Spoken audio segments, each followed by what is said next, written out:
अहो, आणि आमच्या लेकराची काळजी करू नका हो. त्याच्यावर माया लावायला त्याची आई आहे ना, सख्खी.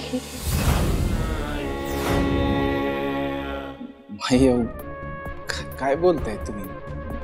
काय नाही रे बाबू, आमच्या जावाजावांच्या प्रेमाच्या गोष्टी. काळजी घेते.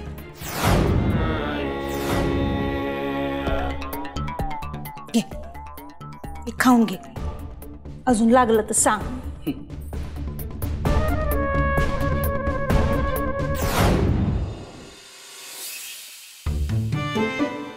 काय ग किमे, अगं लाजतीस बिसतीस का काय? हा, ताटातली भाजी संपव. गाल बघ कसे खप्पड झालेत. बस बस, खरंच बस.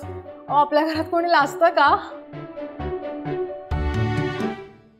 आपल्या घरात आई ती बाहेर पण लाजत नाही. ए तायडे, तुला काय देऊ? अर्धी पोळी दे ना.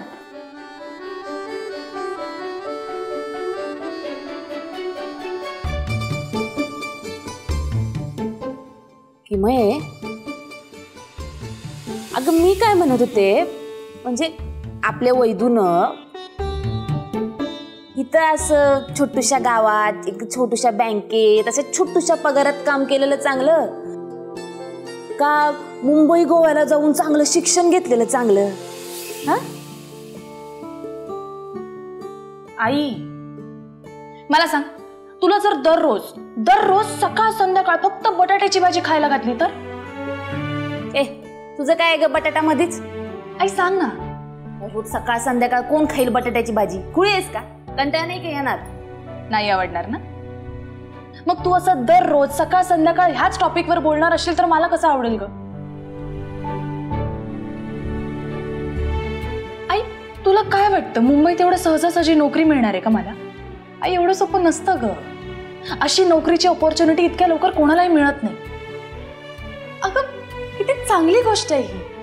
मला माझ्या स्वतःच्या गावात राहून जॉब करता येतोय, तुझ्या तायडीच्या जवळ राहता येणार आहे. आणि मला सांग, रोज रात्री घरी येऊन अशी अशी गरमागरम पोळी, इतकं मस्त भाजी मिळणार आहे का मला मुंबईत? मग आई, काय हरकत आहे मी इथे थांबले तर?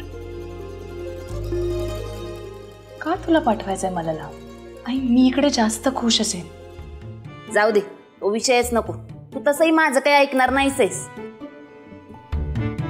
ए बाई किमया, तू तरी बाई समजावते. आई, ती काय इकडे मला समजावायला वगैरे आलेली नाहीये. ती इकडे वेगळ्या कारणाने आली.